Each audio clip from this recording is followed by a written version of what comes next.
December 25ஆம் தேதியன்று உலகெங்கும் Christmas பண்டிகை கொண்டாடப்பட உள்ளது.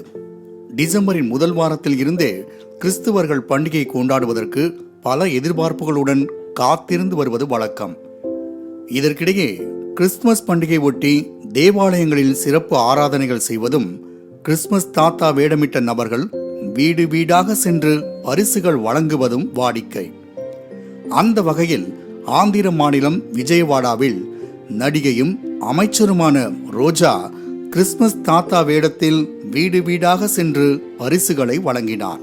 கிறிஸ்துமஸ் தாத்தா வேடத்தில் ரோஜா சென்றிருப்பதை பார்த்தால் இயேசு கிறிஸ்துவின் பிறந்த நாளை கொண்டாடுவதற்காகத்தான் இருக்கும் என நீங்கள் நினைத்தால் அதுதான் இல்லை.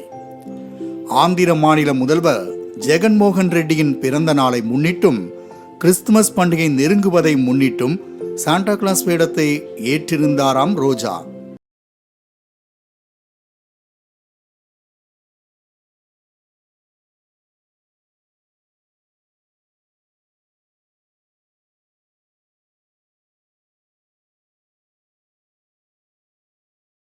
விஜயவாடா நகர் பாம்பே காலனியை சேர்ந்த நாகராஜ் என்பவர் போலியோவால் 2 கால்களையும் இழந்துள்ளார். சாலைகளில் செருப்புகள் விற்பனை செய்து வரும் இவருக்கு கௌசிகா என்ற மனைவியும் 2 பெண் குழந்தைகளும் உண்டு.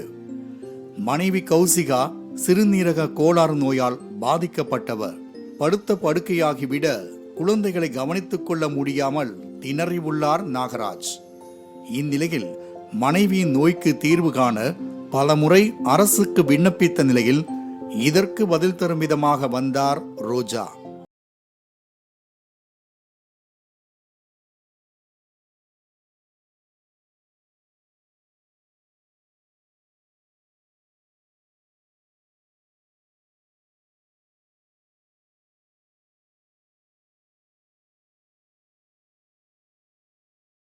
கிறிஸ்துமஸ் தாத்தா வேடத்தில் நாகராஜின் வீட்டுக்குள் நுழைந்த ரோஜா பரிசுகளை வழங்கியதோடு அவர்களது தொழிலை மேம்படுத்த 2 லட்சம் ரூபாய் வழங்கினார்.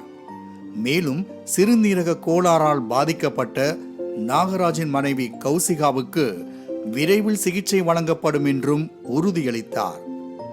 முன்னதாக ஆந்திர மாநில முதல்வர் ஜெகன்மோகன் ரெட்டி பிறந்த நாளை முன்னிட்டு விஜயவாடாவில் அமைச்சர் ரோஜா கட்சி தொண்டர்களுடன் 2 சக்கர வாகனத்தில் ஊர்வலமாக சென்றார். இந்த காட்சிகள் தற்போது வைரலாகி வருகிறது.